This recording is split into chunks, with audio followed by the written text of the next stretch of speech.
ဂျက်ကီဟာရေနစ်နေတဲ့ကွန်တိန်နာထဲမှာကောင်လေးတစ်ယောက်နဲ့အတူပိတ်မိနေပါတယ်။အဲ့ဒီကွန်တိန်နာထဲမှာလေမှုတ်ပလတ်စတစ်တဲလေးပါလာတာကြောင့်အဲ့ဒီတဲကိုလေမှုတ်လိုက်ပြီးကောင်လေးကိုဝင်နေခိုင်းလိုက်ပါတယ်။ကွန်တိန်နာကိုဆယ်လိုက်တဲ့အချိန်မှာတော့ပလတ်စတစ်တဲထဲမှာကောင်လေးကိုအသက်ရှင်ရဲတွေ့လိုက်ရပါတယ်။ဒါပေမဲ့ဂျက်ကီကတော့သေဆုံးသွားခဲ့ပါပြီ။ဂျက်ကီရဲ့တငယ်ချင်းကသူသေသွားပြီလို့ပြောလိုက်တော့ဂျက်ကီကောင်မလေးဟာဝမ်းနည်းစွာငိုကြွေးပါတယ်။ကောင်လေးဟာသူ့ရဲ့လယ်ဆွဲကိုဂျက်ကီလက်ထဲကိုထည့်ပြီးစုပ်ကင်လိုက်တဲ့အခါလယ်ဆွဲကနေအလင်းရောင်တွေထွက်ပေါ်လာပါတယ်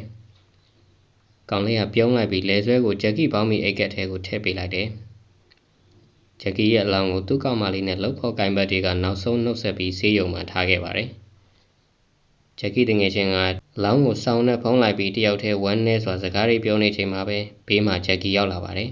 ။ဂျက်ကီတငယ်ချင်းကလန့်သွားသလိုဂျက်ကီလည်းဘာတွေဖြစ်နေတာလဲငါတို့ဒီမှာဘာလုပ်နေတာလဲငါ့ဝစ်စားတွေရောဆိုပြီးစက်တိုက်မေးနေခဲ့ပါတယ်ဂျက်ကီတငယ်ချင်းကဘာမှမပြောနိုင်အောင်လန့်နေတာကြောင့်ဂရင်မော်ကအလောင်းကိုလှက်ပြလိုက်ပါတယ်ဂျက်ကီလည်းလန့်သွားပြီးဒါအတုပဲဖြစ်ရမယ်ငါနှာခေါင်းကဒီလောက်မကြီးဘူးလို့ပြောပါတယ်တေးကြအောင်စောင်းကိုမှပြီးသူ့အောက်ပိုင်းကိုကြည့်လိုက်တဲ့အခါမှာတော့